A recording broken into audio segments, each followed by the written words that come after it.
here this morning for another Shabbat morning story time. I am so glad to see you all. I'm here with Caden. I'm here with Caden and Noah, and we are so happy to be here for another Shabbat morning. And let's sing some songs. Bim, bam, bim, bim, bim, bam, bim, bim, bim, bim, bim, bam, cheery, berry, berry, bim. Bam, bim, bim, bim, bam, bim, bim, bim, bim, bim, bam. Shabbat Shalom, hey, Shabbat Shalom, hey, Shabbat, Shabbat, Shabbat, Shabbat Shalom. Shabbat Shalom, hey, Shabbat Shalom, hey, Shabbat, Shabbat, Shabbat, Shabbat Shalom. Shabbat, Shabbat, Shabbat, Shabbat Shalom, Shabbat, Shabbat, Shabbat, Shabbat Shalom, Shabbat Shalom, hey, Shabbat Shalom, hey, Shabbat, Shabbat, Shabbat, Shabbat Shalom. Maya Hayom. Shabbat Shalom, Maya Hayom. Shabbat Shalom. So Shabbat Shalom, everyone.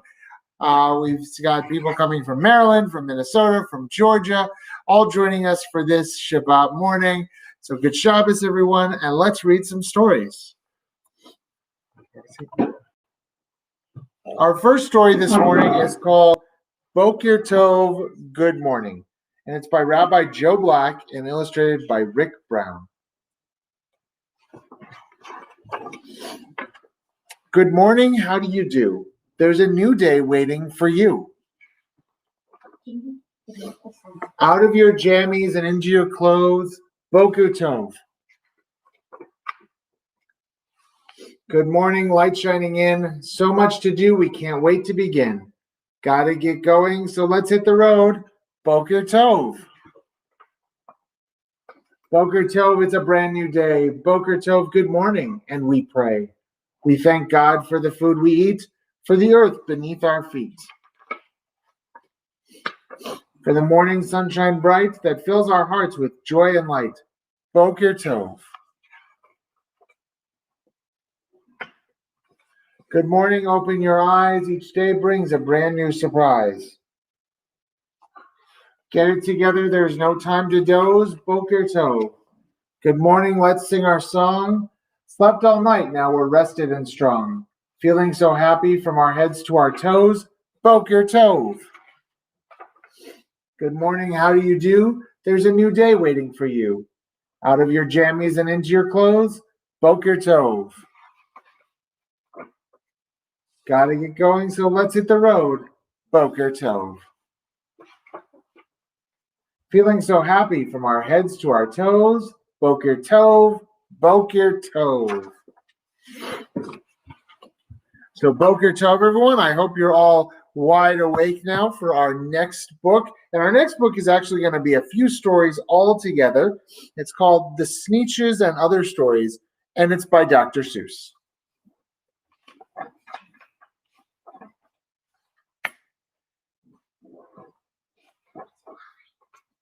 Now the star-belly Sneetches had bellies with stars. The plain-belly Sneetches had none upon theirs. Those stars weren't so big, they were really so small. You might think such a thing wouldn't matter at all. But because they had stars, all the star-belly Sneetches would brag, "We're the best kind of Sneetch on the beaches." With their snoots in the air, they would sniff and they'd snort.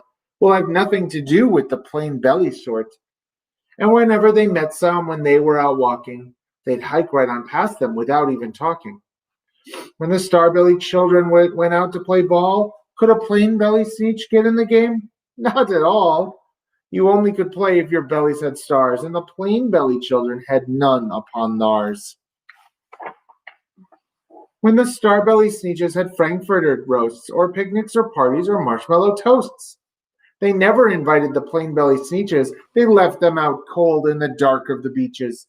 They kept them away, never let them come near, and that's how they treated them year after year.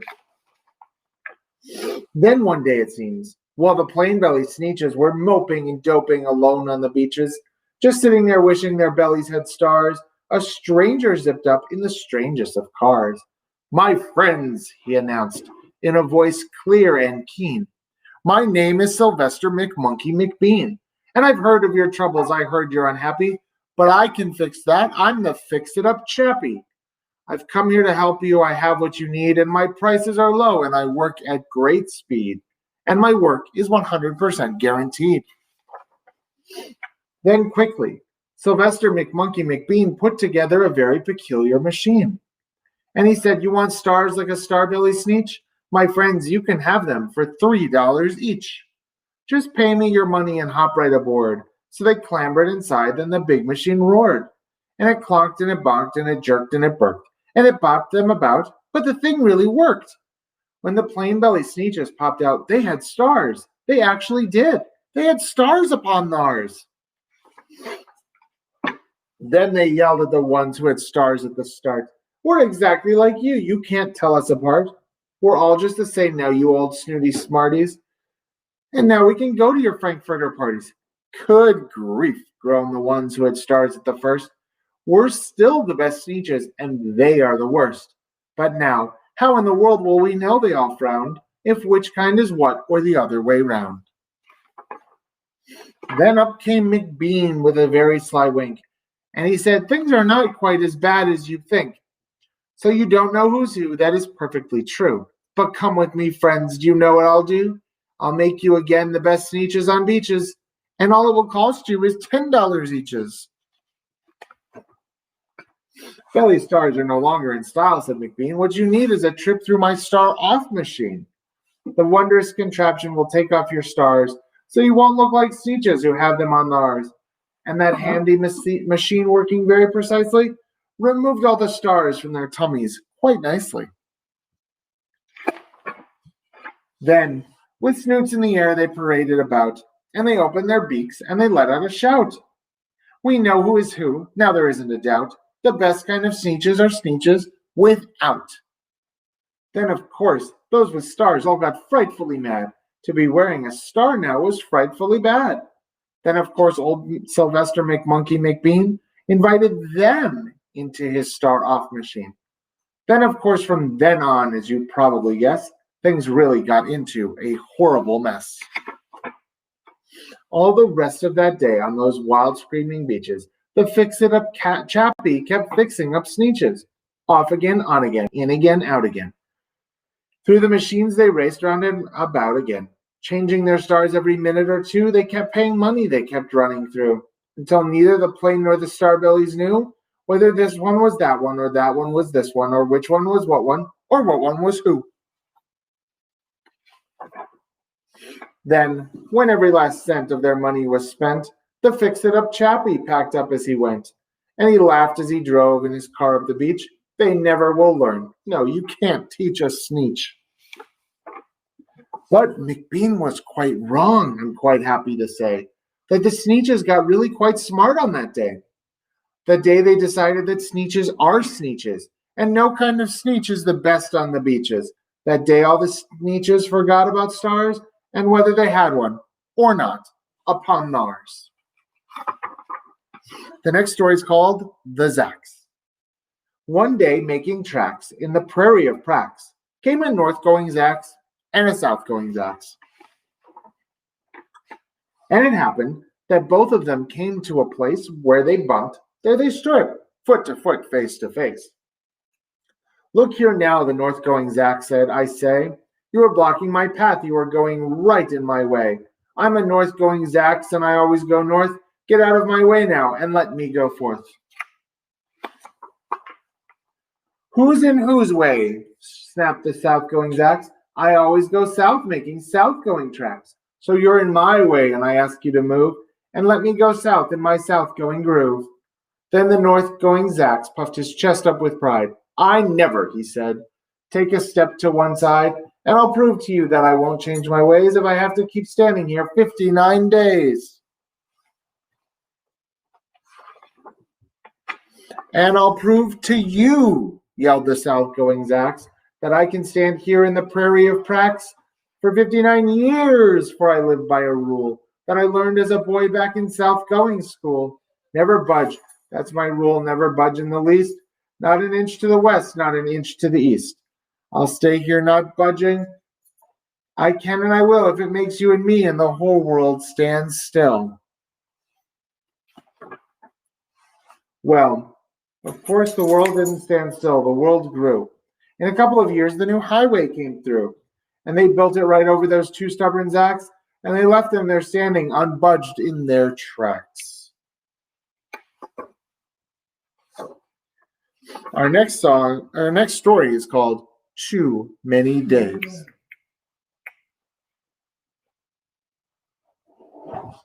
Did I ever tell you that Mrs. McCabe had 23 sons and she named them all Dave? Well, she did, and that wasn't a smart thing to do.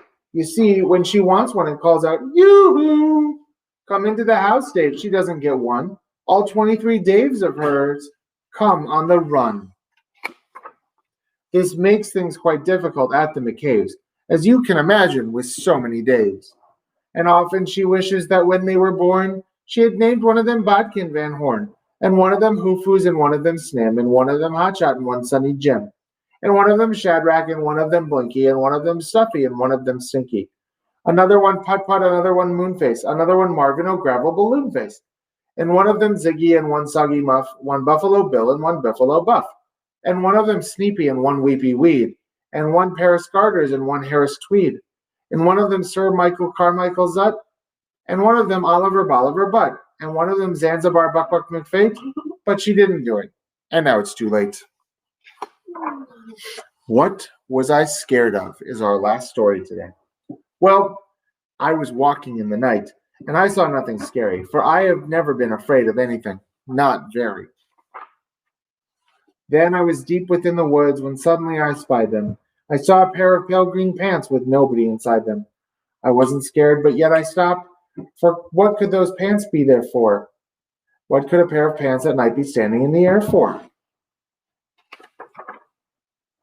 And then they moved. Those empty pants, they kind of started jumping. And then my heart, I must admit, it kind of started thumping. So I got out. I got out fast. As fast as I could go, sir. I wasn't scared, but pants like that, I do not care for. No, sir.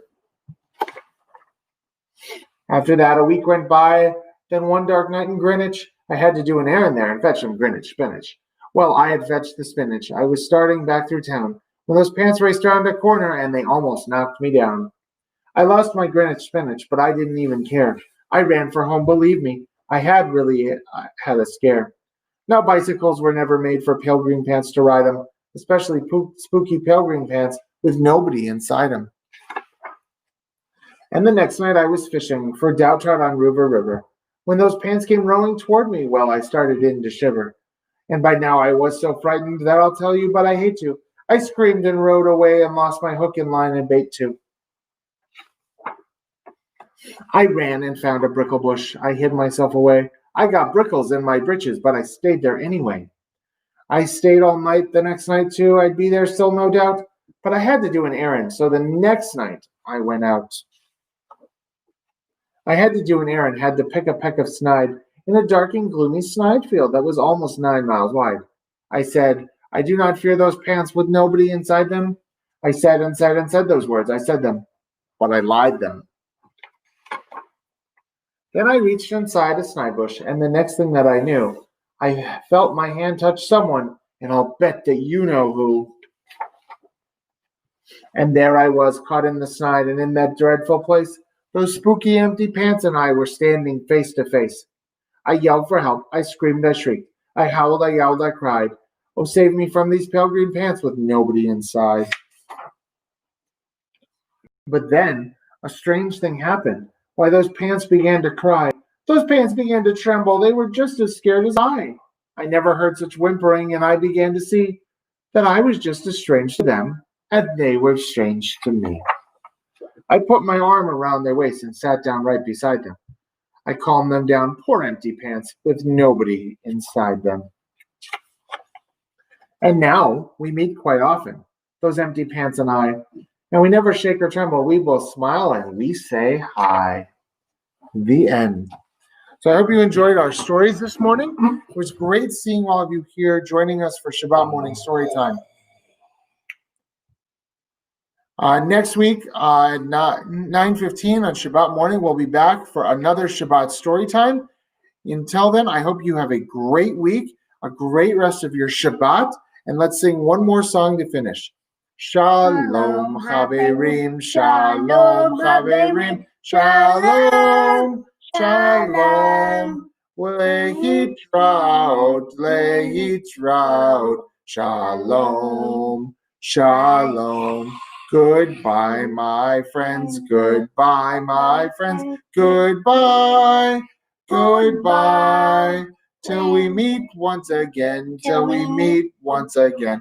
Goodbye, goodbye.